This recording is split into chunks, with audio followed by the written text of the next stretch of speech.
Pusėje, kada tiksliau jie po mūsų krepšių pasiekėm 13 kamuolių. Lygtai mes gerai apsiginam, reikia pabaigti darbą, pasimti kamuolį priekį ir mes tą šansą prarandame. Negana to dar įmeta atkovoja kamuolį. Kitas momentas, klaidų per daug. Šio pasekoje mes atėjom į galą rungtynių palankesnį Makedonijos komandai, nes jų neslėgė jokia atsakomybė ir kiekvienas metimas gali pakeisti rungtynių baigtį, taip ir atsitiko. Iš tikrųjų mes apsigynėme ir pasiėmėm kamuolį, bet padarėm klaidą.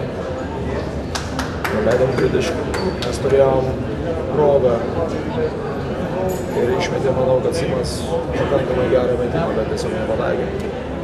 Gale, žinote, jie prieš tai Rusijai pralošė rungtynes tokias, dabar sėkmė atsisuko jiems. Prieš rungtynes akcentavot, kad reikia žaisti greitai ir įsivelti jų pozicinį puolimą, naudingai, mažiau žaidėjų. Buvo čia visai kitaip. Aš jums sakiau, kad dėl to, kad kamuolių nepasiėmė, kaip gali bėgti greitai, jeigu kamuolį nepasiėmė. Jų trys centrai, visą tai gaminimai. Tai ne tik tai centrai. Ne tik centrai. Aišku, Samačinskis daugiausiai kamuolių pasiėmė. Kova dėl kamuolio yra visų 5 reikalų. Šarūnas Jasikevičius, prieš rungtynes jau jautė, kad nėra tinkamas koncentracijos. Ar jūs ten jautėte, kad kodėl nepavyko aplankyt komandos? Nežinau, man atrodo, kad kitaip.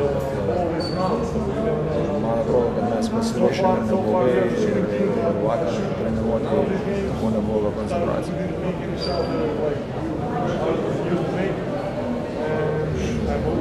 Manau, kad sukomandavimo ir tokio tikėjimo, kad bus nebus rungtynės, tai nebuvo.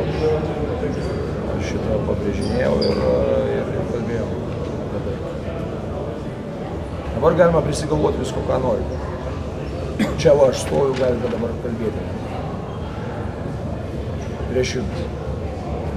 Ta Makedonų komanda primena Lietuvą savotiškai tokia alkana, neįvertinta, nepernai, nepanašu.